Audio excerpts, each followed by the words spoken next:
welcome to another episode of Side Part. I'm Nikki, your host, and today I'm super excited to have Alexandra McFall. She is a fellow mom influencer, and honestly, I find her so inspirational, funny, and her content just comes off super genuine. So I'm so excited to have you here on the podcast. Welcome. Hi, thank you for having me. Just before we get started, I think it'd be kind of helpful to give us either like a brief background or how you got here. So I started really posting content whenever COVID was happening. I was pregnant with my second baby at that point, and I was posting content to just, not feel so locked in the house. And then I started using it as an outlet to connect with other moms because it's hard meeting moms in person sometimes. So that's how I've created my virtual village. I love that. I feel like that's what kind of led me to start a Bookstagram. I didn't think I was cool enough to start a Instagram just about my life because I'm very non-aesthetic. Like my book stuff is, but my real life, not so much. I'm a hot mess. And so I made my Bookstagram because I felt really lonely. Being a stay-at-home mom is so hard. And I feel like they tell you it's going to be hard, but you don't, until you're in it, you really don't know how lonely it can be sometimes. Yeah, and they also tell you that there's going to be a village, though. There were so many people that told me, you're going to have a village. You're not going to be alone. And the village for me never showed up until I decided to create that virtual village. But sometimes, there's a lot of things that I was not expecting to be hard that ended up being hard. So I wouldn't trade it for the world. I love it more than anything, but it's also the hardest thing I have ever done, hands down. What were some of those unexpected things? Because I feel like for me, I can name about 50, but I would like to hear from you. What were some of those things that you didn't expect to be hard being a mom that ended up being really hard? Mom fog, mom brain. I never realized that was a thing. And sometimes I'll walk into a room and it's like I'm a Sims character and my brain is just wiped. And honestly, the isolation that I feel, I know I'm not isolated. I can text people or talk to them online, but I didn't have a single person that checked on me after having kids. Nobody texted me to see how I was doing. And I know that my second birth was during COVID, so I get it that people couldn't come over. But it was just so weird to feel so alone, but be around people 24/7, if that makes sense. I had two little people constantly needing me, but I felt just so lost in motherhood for the longest time. And nobody really opens up about, I don't know, that deep feeling of losing yourself. And that's another reason why I started sharing motherhood content, was because I felt like it's almost taboo to talk about your feelings. A lot of it, especially back in the 20 years or something, people would think that you were crazy for talking about how you're losing yourself in motherhood. I had a relative, actually, she was put in an insane asylum for having postpartum depression. And they gave her the electric shock treatment to the point of killing her. And that's insane. Yeah, that. I wish it was just so much more normalized because I feel like people, when you say motherhood's hard, I feel so alone, I feel like I lost myself, they automatically assume you don't love your kids. You must not love your kids enough because that should be enough. It should be, right? You should, your love for them should fill you up to the point where you feel complete and whole, and that should be it. You shouldn't need anything beyond that. And man, I had horrible postpartum anxiety. So I will say it definitely is the parallel to depression, right? It's depression kind of goes this way, anxiety goes this way, but they're both very profound and they can both be overwhelming. But man, I had this moment when I had two under two, so we're 19 months apart. And about 6 months in, I was sitting there, I was like, this can't be every day, all day, forever. It scares me to think like that, right? Yeah, I totally understand what you mean. I was diagnosed with postpartum depression and anxiety, and I felt like I was doing something wrong, but they prescribed me medication, and I don't have anything wrong with the medication. I tried it for a while, but I felt like it was making it worse. And that's why I started going to the gym and just speaking out about it more, I guess. But they don't prepare you for that. It's not talked about enough. People, especially with that 6-week doctor checkup too. What a joke. I'm sorry. What a joke. That's it. That's for postpartum moms. At 6 weeks, you get to see a doctor that doesn't really care that much. They give you a questionnaire and they just want to hear the right answers so they can push you along. And I'm yeah, they don't check out anything TMI, but I had to get stitches with my second one and she didn't check anything. She's like, no, you're fine. She's like, are you sad? And I was like, no. And then she's like, okay, you can go. Wild. That cannot be the baseline for postpartum moms. It cannot. And I do think that normalizing postpartum experiences has actually, I know I have a bookstagram, but it's become kind of like the norm for me to normalize what postpartum looks like. The fact that there isn't technically one normal, that your feelings are valid, even if sometimes they feel a little bit scary.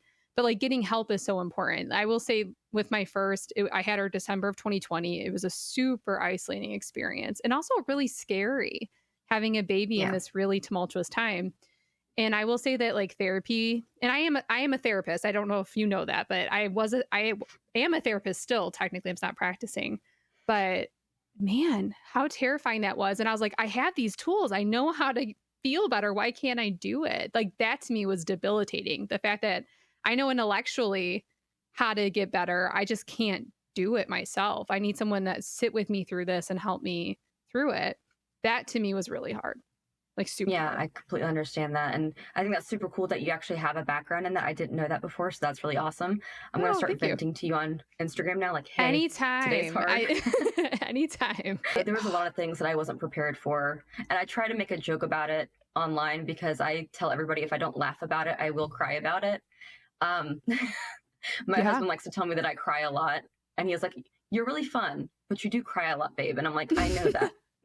That's who I am. Yeah, but at the same time, crying's cathartic, it's healthy, and all emotions are valid, right? Oh, yeah. There's not a wrong way to process and internalize something. I will say, when I was postpartum with my first, and even my second, the way I processed things was super distorted. I was like, I can't live like this. Like, I cannot live like everything's a threat to my like livelihood and my children's livelihood. Like, whoa. Like the intrusive thoughts. Still to this day, I have to be like, okay, stop. That situation is so unrealistic. Like, I'll just be driving with my kids and I'm like, oh my gosh, I'm going to run off the bridge and we're going to drown. And I'm not even anywhere near a bridge. Like, and then you're like, how can I prevent against this? What kind of safe falls can I put in place? Make sure it never happens. Yeah, well, and my in-laws have a pool. Breaker. Yes. Yeah. Like I'm purchasing it right now on Amazon so I can somehow feel better about this. And so my in-laws have a pool and like I've had like this, even now, like these intrusive thoughts about my children drowning and how to safeguard against that. What kind of safety measures can be put in place? And those are valid concerns. First of all, I'm not going to, but it's like finding that line between valid and healthy and then obsessive. And like, you need to chill out and stop blowing up statistics and making your in-laws think you're insane. Well, they already do, but like in a good way. I think. I don't know. My biggest thing is I Google things too when I shouldn't be doing things. Like if my kid is sick for some reason, I'm like, let me Google every symptom. And then I'm like, why did I do that to myself? I was not going to talk about this, but I'm going to. So my kids have hand, foot, and mouth, right? They've had it for a week. And I was pretty sure when they got it, like that's what it was. We've had it before. It looks a little different, but there's a lot of different strains. And I was like, he's got to ride the wave. It's a virus. Can't do anything. Well, I started Googling it. I'm like, me and my mother-in-law somehow convinced ourselves they had scabies. So I took him to the doctor, freaking out that my children had scabies because like the pictures are very similar or whatever. My child was very itchy where they weren't itchy last time. So I'm sorry, this is so embarrassing to tell someone. So I took him to the pediatrician. He's like, yeah, no, dog, your kids just have hand, foot, and mouth again. Like you've done this a few times. Like what's wrong with you? Basically, he's so sweet. I love our pediatrician. He's like, it's just hand, foot, and mouth again. So I've done that before too, not with hand, foot, and mouth, but like my 6-year-old has especially bad eczema on his hands, and I have eczema. And I was like, this is probably just eczema because like he has skin is dry on his hands and on his feet. But of course, I Googled it, and stuff about like diabetes and stuff pulled up, and I was like, what? So I called the doctor. I was like, I need an appointment. And we went in and she was like, honey, this is just eczema. Stop Googling things. I know. That's why I went to my pediatrician though. I was like, I know I will feel better if I just know what it is. If he just tells me, chill out, it's hand, foot, and mouth, you're fine. I'll take a deep breath and I'll be like, okay. Yeah. To be fair though, sometimes you just have to trust your mom gut because sometimes doctors don't take you seriously.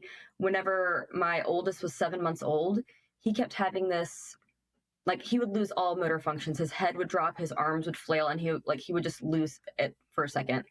And it would happen so briefly that it was hard to catch on camera. And I took him to the emergency room. I talked to his pediatrician first, and he was like, no, it's fine. It's fine. It's just a growth spurt. And I was like, okay. But then it kept happening. So I took him to the emergency room, and they told me that I was overreacting, and I demanded to see a neurologist, and my son was having absent seizures. And it was a form of infantile epilepsy, spasms. Right? Yeah, or no? Which infantile spasms is a form of epilepsy, but the doctor was so morbid. Whenever I talked to the neurologist, he was like, yeah, I'm glad that you brought him in, but just to prepare you, your son's probably never going to walk or talk. Oh my God. And I was like, okay, well, I had one set of doctors not taking me seriously. You're taking me seriously, but preparing me for the worst possible outcome ever. And I mean, he's fine now. He hasn't had a seizure in over 5 years, thank God. But I had to keep pushing doctors to listen to me. And my youngest got really sick. He had a 103 fever for 3 weeks straight, and his doctor wouldn't do anything about it. So I went above his doctor, and I went to the emergency room, and they refused to do something about it. And then they told me that they thought that he had meningitis. And I was like, just give him an antibiotic. I'm telling you, he just needs an antibiotic. And I finally got a doctor to listen. And then he was fine immediately after getting the antibiotic. And I feel like sometimes doctors don't take us seriously because they think that we are freaking out. And yes, I have a tendency to freak out and like be a hypochondriac with health things, especially for my kids. But sometimes your mom gut just knows that something's wrong and they need to listen better. Like, I know I'm not a doctor. Well, and I hate, though, at the same time, I'll dismiss myself a lot. Like, oh, I'm not a doctor, or I'm not this, or I'm not that. I'm not qualified. I'm not an expert. But to a certain extent, moms are experts in their own kids. I know when something's off. I know, even like by their mood, when they're not themselves, I can tell when something's wrong. Or like when they're about to get sick, like they don't have a fever yet, but you can tell like, oh, they're probably going to be sick in 2 days. Because I'm with them 24 hours a day. So I'm a stay-at-home mom too, obviously, as my username implies. But to me, that was like I'm jumping ship on this topic. I'm sorry. We can come back. But I feel like that was a hard part for me too, though, was I was someone who took so much value in having like this work identity that when I took on this identity stay-at-home mom, I went full send to the point of like, I'm going to be the best one. And now I've dialed it back. But when I was initially stay-at-home mom, like I'm going to be like almost trad wife level. Like that's my goal. I'm going to be baking bread, making all my own organic food. I'm going to wear cotton dresses and, I'm going to be that person. And then I had my second, life kicked me in the face, and I'm glad for it because it definitely measured me out a lot. I feel so much more happier and content with the mom I am now than I was when I had my first. Same. I feel like I definitely was trying to do the same thing. Like, I need to bake bread. I need to make sure they only eat organic, no chicken nuggets. I need to be on top of everything and do everything. And now I'm just like, they're fed, they're happy, they're loved. Like, I'm doing everything I can to be the best mom for them. Why am I trying to be this person who's doing it all? Like, I don't need to be the person doing it all. I just need to be the mom for them. And my second is so much more wild than my first. So it was definitely a rude awakening. My second, I never had to have like unexpected ER visits or anything with my first. And my second, the most wild things happen to him that like you can't even prevent. You're just like, first of all, he's a boy. Second of all, he just has this like, we'll say restless spirit and adventurous spirit. And man, does he keep me on my toes. It's wild. He's been good for me, but man, is he a lot to keep up with. Oh yeah. My youngest just turned 4, and he will just walk up to me out of nowhere. Like he did it the other day, and he goes, "Love you, mommy." And then he'll just smack the crap out of me. And I'm like, okay, that doesn't show me love. Let's have a discussion, please. Because what the heck was that about? Like, wow. Why? Let's discuss this. Because like he'll like jump down the stairs. We have a tri-level home. He decides to jump from the top of the steps all the way down into the living room. And he's like, "I'm going to do it again." I was like, "Could you not? Because I'm warning you now, you're going to get yourself hurt." And then he gets himself hurt, and then he expects me to coddle him. And I'm just like, "But I told you not to." Yeah, buddy, I told you to stop like 10 times and you did it anyway. Now you're hurt. Like, but like, Oh man, yeah, that happens. That's like a multiple occurrence a day thing for us over here. Yeah, I feel 100%. like on one hand, I want them to learn so they know better. On the other hand, I want to prevent them from getting hurt. It's like a inner battle. Like, what do I do in this situation? Like, will they die if this happens? No. Okay, I should let them learn. Will they die if this happens? Possibly. Let's try catching them. But Exactly. That's my line. Like keeping, like it's my job to keep you safe, but also let you explore. And I remember when I first became a mom, I followed all these like developmental accounts. And one of them was, I think it was Milestones in Motherhood, which talked a lot about risky play.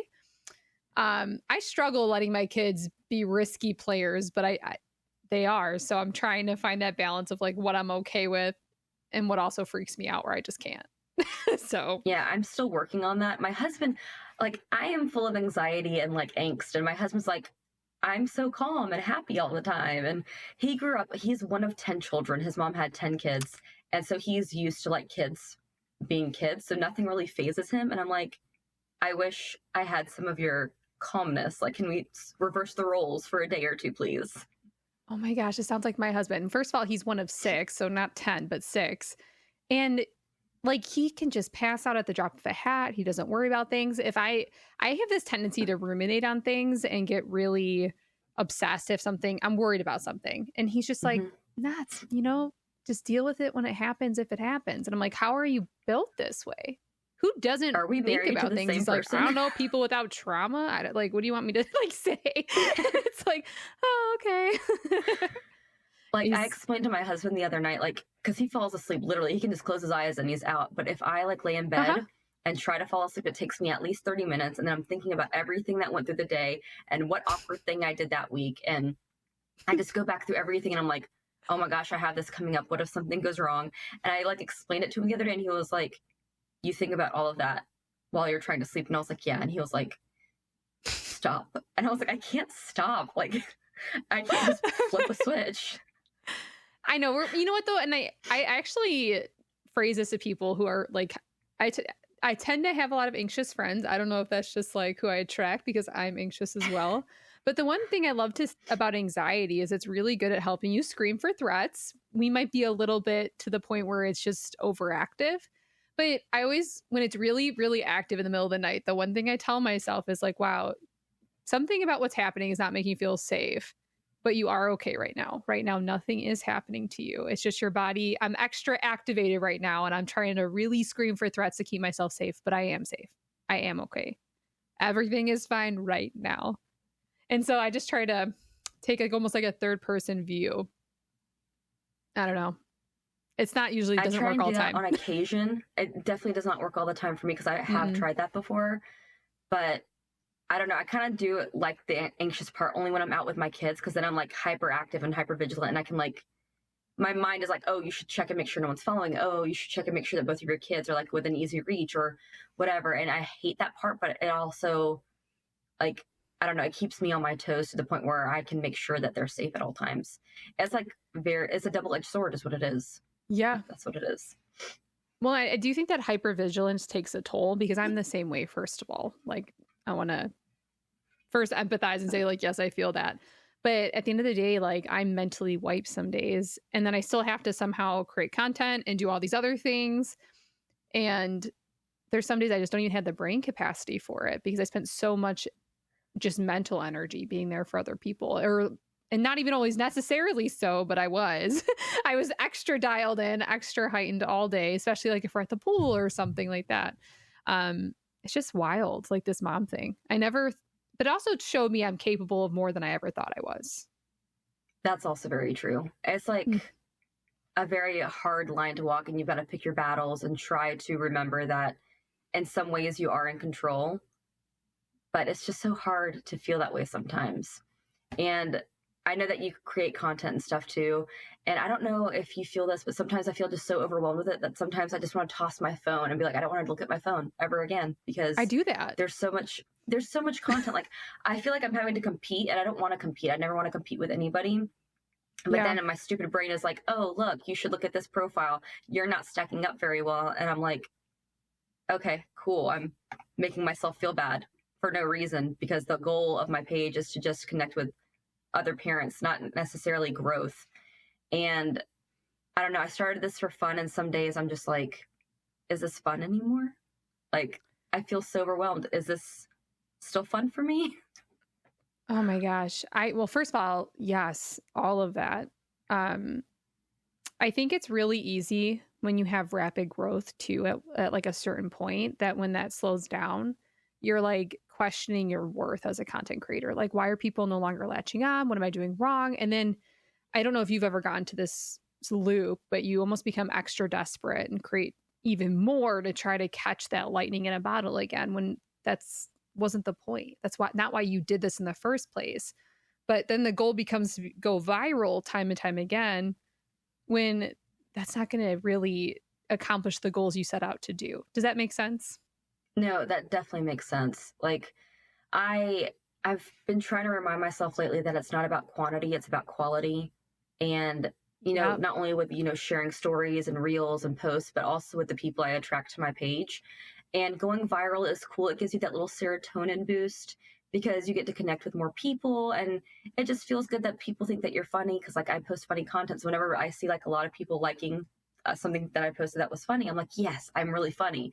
But I already know that I'm funny. So I don't really need the whole viral thing. And sometimes it attracts the wrong type of people to my account. And sometimes people steal content and that's just exasperating as well. And I don't I don't want to be in a battle with anybody. I don't want to be in a competition. I just want to have fun with that platform. And sometimes it feels just mentally draining to want to try to keep up with the trends and what I should or should not be posting. I've been trying to really focus on just posting things that bring me joy lately. And if people don't like it, they don't have to follow. And that's okay. I'm trying to remind myself that at the end of the day, my phone and Instagram and all social media, isn't what I'm trying to do. That's like, I mean, it's great if you want to do that forever and like make that your, I guess, job. But my family is what's important. They're there. They're going to be there for me at the end of the day. If something were to happen to me, God forbid, my family is the one that's going to notice, not social media. And I don't want to cross that line where I'm on my phone so much that I miss milestones. And there was a point where I was looking at my phone for like 7 hours a day because I was going viral. And I was like, this is awesome. This is awesome. And I was just like not being present. And I don't want that again. So I've been trying to dial back quite a bit, actually, which makes me sound kind of lame, but I'm fine with that. I think it makes you sound healthy. I think we've all struggled with that, especially if you're someone who is just actively pursuing, I don't even want to say a career because I don't make a lot of money doing this, but you're trying to pursue this identity online, right? It's hard to strike a balance where you have to show up if you want to grow. I mean, that's just a given. You have to be online, you have to have a presence. But at what point do you create boundaries that allow you to be present in your life that you're actually living? And so for me, some days I'm better at it than others, and that's okay. But I try to just find balance, and I'll shut my notifications off for Instagram a lot, especially when I notice I'm on there too much. And my kids we kind of fallen into a routine. Like they tend to watch like a show in the morning and eat breakfast. And that's when I really am active at first. And then after that, it's just when I have pockets of time. But there's a while where I was on there way too much. And I'm like, oh, I've lost the plot. Like this ain't it. This is not. It's like, I started this for joy, but is what I'm doing right now, bringing that anymore. Like for a while there, it was really rocky. I was like, I'm not feeling happy when I create content. I feel like I have to create it, not that I want to. And I work from home too. So our schedule, okay, so I work from home and I homeschool. So our schedule is I wake up at 3 or 3:30 in the morning. I go to the gym until 5 and then I get ready for the day. Pause. A 3 a.m. workout? Yeah. That's amazing. I'm going to bed at 3 a.m. most nights. I give you so much credit. Tell me all about it. I got to know more about this. My husband works at 6 a.m. Like he leaves the house at 6. And I would rather wake up super early and get endorphins and, be fully awake instead of, my kids waking me up. And because I'm not a morning person, if you wake me up, I'm going to be in a bad mood. And I don't want my kids seeing me in a bad mood. So I try to get to the gym by 3:30, stay there till 5, get myself dressed, like I shower, get dressed, and then my husband goes to work. And then by 6:30, I'm making breakfast. 8 o'clock, after the kids have eaten and we have all like gotten ready for the day, I do homeschool. We only do about an hour a day because my oldest he was in kindergarten. He's going to be in first grade this year. But I have done a lot of studies that kids his age don't need more than an hour of schooling a day because they're not going to absorb it all. That's developmentally appropriate, honestly. I have we're considering homeschooling too. And I feel like there's this notion that your kids need 8 hours a day. Definitely not when they're 5. Yeah, I totally agree. And my husband was homeschooled his entire life and I wasn't, and I'm the awkward one. So I was like, okay, clearly homeschool has benefits. And I never thought that I would be that homeschool mom. But, right now when he's so young, I can do simple math. I have confidence that I can, homeschool him at this age. So that's what we do in the mornings. And then once he's done with homeschool is when I start work for the day. And I work for a small brand and I am like the customer service manager. So I have a lot of duties there too. So it's just a very busy morning and afternoon because by the time I clock out of work, it's time for me to make lunch for the kids and for us to hang out. And then my husband's home at 3:30 or 4-ish. So it's very repetitive, but I'm finally getting into a groove of, hey, no posting contents or any content on weekends. That could be the time where I create it because my husband's home and he can, be with the kids for an hour while I create like multiple reels if I need to, or whatever the case may be. But I don't want it already, I guess, overlapping the already busy schedule that I have, if that makes sense. Because I feel like I'm doing a lot and I never intended I never intended for content creation to take up that much of my time. I did it to bring myself and others joy. So if it feels like it's becoming too overwhelming, I like take a day or two off, and I always take weekends off if I can help it. But yeah, so everybody thinks I'm crazy for waking up that early, but it works for me. I go to bed early too, though, to be fair. It sounds crazy at the start, right? When you're first like, I wake up at 3 a.m. to go to the gym. I'm like, whoa, no way. But actually, what you're doing is not that different than what I'm doing. I'm more just, you're stealing the morning back for yourself. I'm stealing the night. I mean, It's like tomato. It's essentially, I will say this, as a stay-at-home mom especially, you have to find like a pocket of time where you don't have to be present for your kids, where you can be truly present for you. For me, that's been reading. I exercise with my kids. I have a really nice stroller. We go for really long walks most days. So that for me has been like my exercise. But for me, I read no matter what, even if it's a page a night, like that's for me to pour back into myself. And I will say with Bookstagram, there was a point where I felt like I was pushing myself to read too fast. And I was like, this wasn't the point. Like, this wasn't the point, Yeah, I had a goal to read 50 books last year. I think I read 10. So that's still a lot. Most people don't even read a book a year. Yeah. And that kind of makes me sad. I really got back into reading right after my second was born. That's when I read ACOTAR and I was like, oh my God, I've missed it so much. But I decided to like make my limit this year like 15. And if I go over it, great, that's fantastic. But I don't want it to be like a task that has to get done. I want it to be for joy and for fun, which is what it's supposed to be about. So I haven't been like holding like a standard for it this year. I just want to find joy in it instead of it feeling like another task that I have to do in my day. But reading has helped so much. I used to stay up super late to read, but now that I go to the gym so early, I do audiobooks at the gym. And then I try and read a little bit here and there during the day. I just finished Iron Flame today after holding on to it for like 3 months. We'll do spoiler warnings if you're listening. We're going to talk about the end. Thoughts? Okay. Because I have thoughts.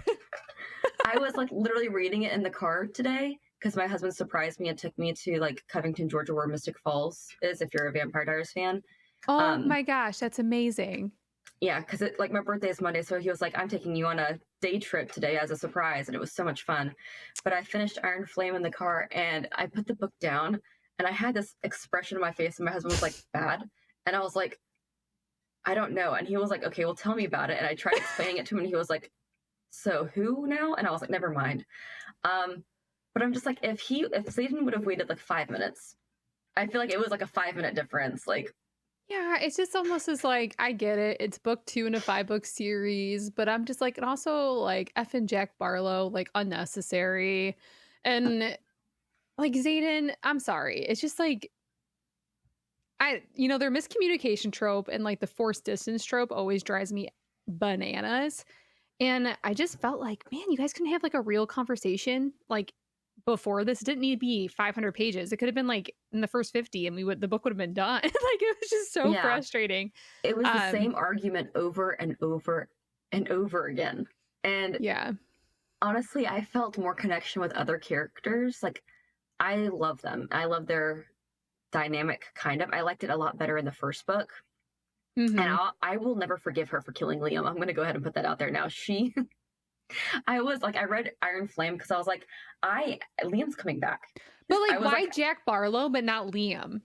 Yeah. Why did we get him back? Delusional. Like that guy should have been gone. I'm sorry. I'm still pretty good about this. Why would they like, especially Nolan, who was always taking care of Violet? Why would you agree to bring back the guy that kept trying to kill her? Like, and I had a glimmer of hope. I was like, okay, maybe it's like, you know, he's becoming a good guy, morally gray. You know, he tried killing her, but now he's back to life and he saved her from those other people. And I was like, okay, he's going to be good now. Wrong. Could not have been more wrong. And I was just like, okay, cool. I will say this. The frustration I felt with Iron Flame wasn't like, I'm not one of those people who are like, oh, what a horrible book. No, I think it was like what she intended to make you frustrated about. I feel like I'm feeling the feelings I was supposed to feel after a book 2 in a 5-book series. Like we're all supposed to be like, oh, I hate it. It was so frustrating. Like I don't get it. But I think it's going to set up the rest of the series really nice. It will. It had to happen. I mean, it could have, if what would have happened, let me rephrase. If what happened with Xaden didn't happen at the end of the book, I think it could have been wrapped up in a trilogy. I think because she's trying to make this into 5 books, there had to be something pretty major that we were going to have to work through for the rest of the series. Yeah, I'm glad that, this sounds really bad, I'm glad that their mom died instead of Sawyer. Because whenever Sawyer was getting attacked, I felt nothing when their mom died. I was like, I know. She was like such a random character that like was just kind of mean and distant. So you just were like, okay. Like, I was like, I already told my husband, I was like, somebody's getting killed off. Y'all have to be quiet so I can focus on these chapters. I'm almost done. Somebody important's going to die. And whenever like I heard that Sawyer was like getting attacked, I was like, nope. I was like, I like Sawyer a lot. I love him so much. Like, there's so many characters that I like in that book. And I'm just glad that they didn't die. So also Eric, am I remembering his name correctly? I just read the book today and I'm having mom fog already. The king's son or whatever, I feel like she's gonna like go into his story a bit more. I feel like so maybe too. Him and Sloane will be together. I don't know. I don't know why I'm shipping them together, but I am. I don't know. They definitely had chemistry in the book, I felt like. I don't know. I was a big Violet fan at the end of book 1, and like at the end of book 2, I was like, I wanted to shake her. Kind of. I don't hate her. I just feel like, yeah, you want to shake her. You're like, all right, get it together. First of all, start communicating. She was so mature in book 1. So mature. And then in book 2, she like gets all this truth on her, and now like she devolved. Being, like, very, like you're mad that he's not telling you the truth about some things, but then he starts sharing the truth about other things, and you're still mad. Like, just sit down and have an adult conversation. I know that your frontal lobe is not fully formed yet, but I mean, yeah, let's get some like people above 25 in these books to like sort them out. Like their prefrontal cortex needs to form a little bit more. A little bit, right? Like, and their hormones need to regulate a little. I mean, it's just, wild. Audiobooks. You said you like to listen to audiobooks. Anything good that you're listening to lately? I've honestly just been re-listening to A Court of Thorns and Roses again, because I'm trying to reread the series and then reread. Me too, actually. And then I haven't read the third Crescent City book yet, because I want to read all of those again and then get to the third Crescent City book, and I've been like procrastinating it. Okay, the minute you start reading it, I want like play-by-plays of your thoughts, because I have so many. I'll just send you like screenshots of my face, like, what the fuck? Yes, I would love that. Because let me just tell you, I wasn't like a Crescent City 3 hater. I feel like there's people who had really strong negative opinions about it. I didn't. Without spoiling anything for you, I felt like I ended Crescent City 3 very ambivalent and almost like, okay. See, like, and that was it. Like, that was like, all right.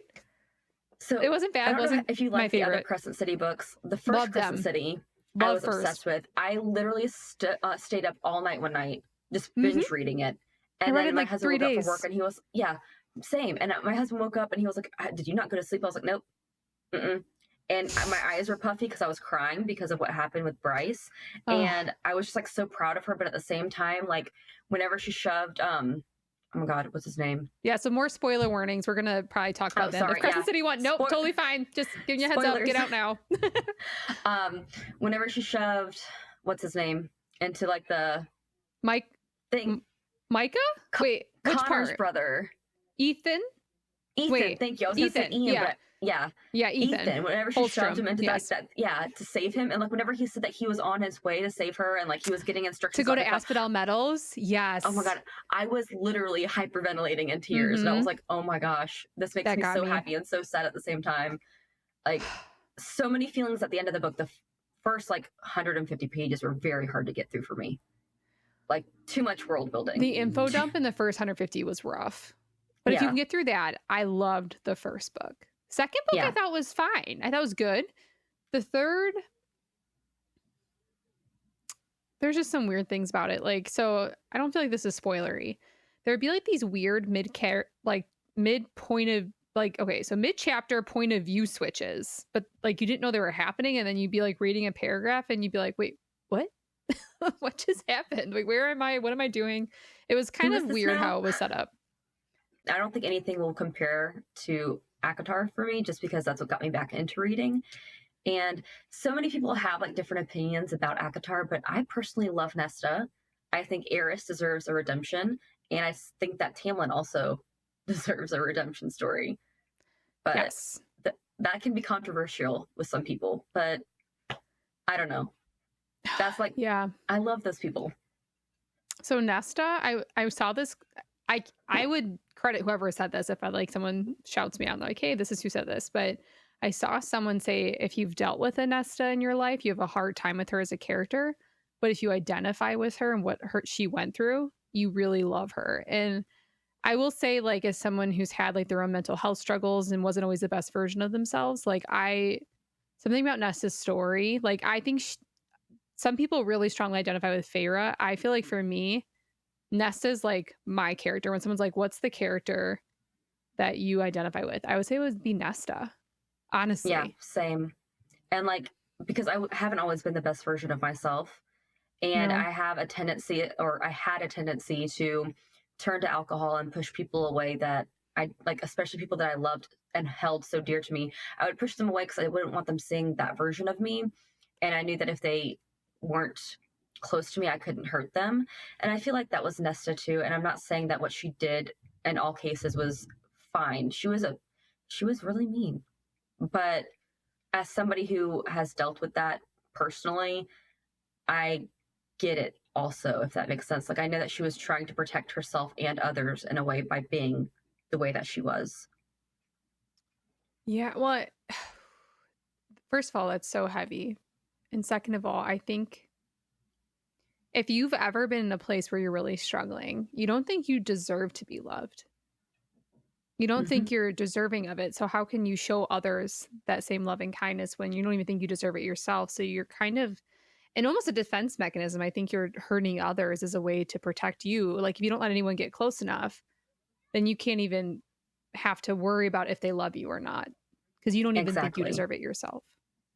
Exactly. And I don't know, I really resonated with her character. And I'm not saying that she's the best character in the book, but if somebody were to ask me as well, if like, who's your character, I would choose her. 100%. Now, Throne of Glass 100%. As a different story, because I love Elide and Alexandra. So I don't know. I was saying embarrassing about Elide. I called her Elodie for like a solid 3 months. So okay, I need to know how you say Farah's mate's name. It's Rhysand, and I know that, but homeboy is Rhysand. That's what I said. Right. It's right. I think I called him Rice or Rice. I called him like Rice, I think, for a long time. Rice. And then my best friend, like a bowl of rice. Homeboy was rice for me. And anyone who tries to tell me his name is Rhysand and it's Reese, like Reese's Pieces. I mean, I get it. I know it now. Like, but sorry, I get really heated up about this because 6 months I thought his name was Rice. Same. Like I read the books. My best friend listened to the audiobooks though. Oh, so she's one of And the elite ones that says everything right away. yeah, and she was like, "You're saying that wrong." And I was like, "What are you talking about?" "No, I'm not. You can see it right here." And she was like, "No, it's Reese." And I was like, "No, like rye bread." And like we had a full on argument about it. And I was like, "Whatever, you can call him Reese. I'm going to call him Rye or Rise." And I still do. Like, I'm sorry, Rise, and that's what I'm going with. And that's fine if you want to be correct about it. I'm fine with not being correct about it. I really like how you're like Feyre's mate's name. Yeah. I was trying to figure out a way to say it without like giving away how I said it. How do you say Manon or Manon? Manon. You say Manon? Yeah. I call her Manon. I'm trying to like think of any other names that I said weird for a while. Oh my gosh. I mean, who else? Oh, Kale will forever be Cole to me. Yeah. Kale, like kale or kale. I'm sorry, I'm not calling him like the worst vegetable possible. I also like Cole. Yes. Tower of Dawn. Did you read the whole Throne of Glass series? I did, and I did the tandem read. So I did too, but I wish I would have read Tower of Dawn by itself. Yeah, I love that was book. telling me that it sucked because it was all about Cole, and I'm like, okay, well, or Kale, whatever. But I like him, and I'm glad that he found somebody that, you know, loves him and stuff. I think that's great. Yes, I don't agree with some of the things that he has said. Some of them have been hurtful, but no one's a perfect person. No. Okay, even in books. Besides Dorian, but I mean, Dorian is like low key one of like the most wholesome characters in the whole series, in my opinion. Yeah, I do love Dorian. Okay, so what audiobooks are you listening to right now that you really like? I am literally still listening to A Court of Mist and Fury, and I have almost finished it because I've never listened to the graphic audio of that one. And it's a lot different than I thought it was going to be, I guess. But I don't listen to a lot of graphic audios. I use my best friend's like Audible, and she has ACOTAR on there, but then she has a lot of like very, very, very smutty books, which whatever, you do you, but they're like reverse harem and like it goes into full detail. And I'm like, okay, I'm going to stay on the young adult and the not so smutty side of your Audible. I'm not brave enough to cross over. You know, I'm like all for like not yucking other people's yums. Like, you know, I actually don't care. You want to listen to it, go for it. For me, I like when spice is in books, but it has to, I think I'm a little bit more like, I like fantasy stories, like really like intensive plots. But also, I mean, I don't know. I think there's something for everybody. That's the awesome part about books and art. I don't mind smut, but I think it has to have a plot with it. Like, I don't know if you've read King of Battle and Blood yet.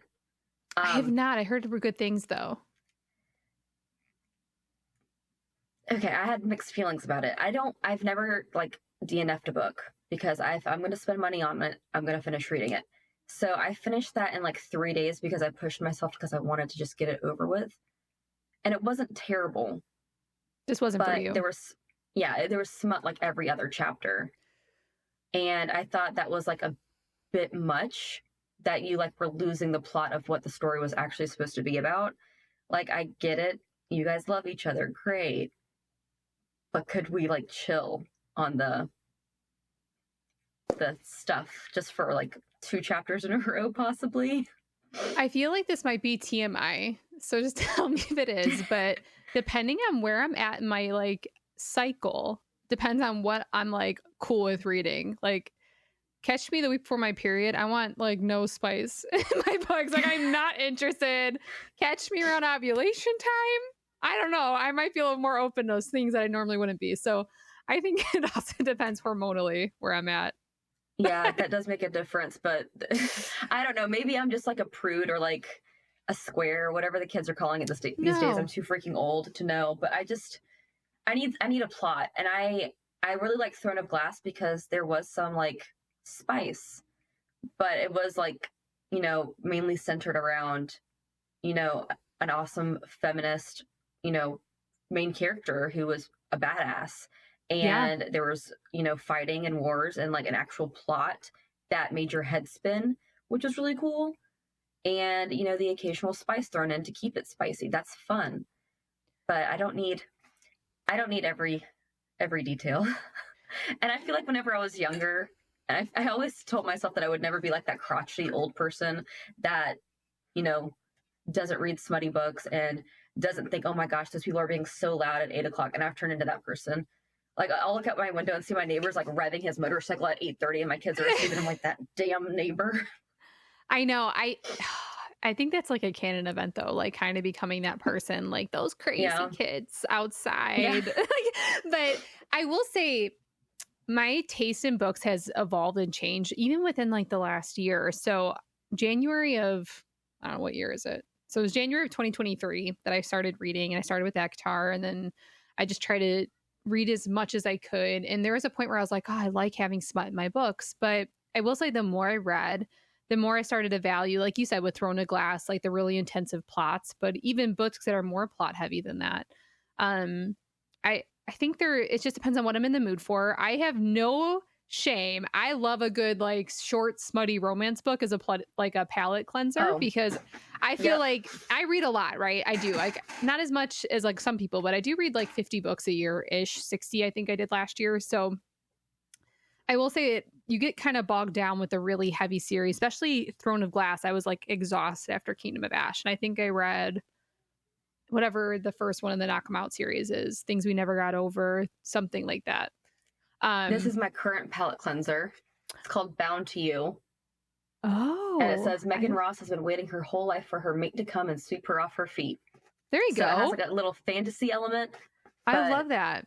Yeah, it's very short and sweet. So I got it at like the book warehouse the other day, and I was like, I'm going to try this out because I need a palate cleanser.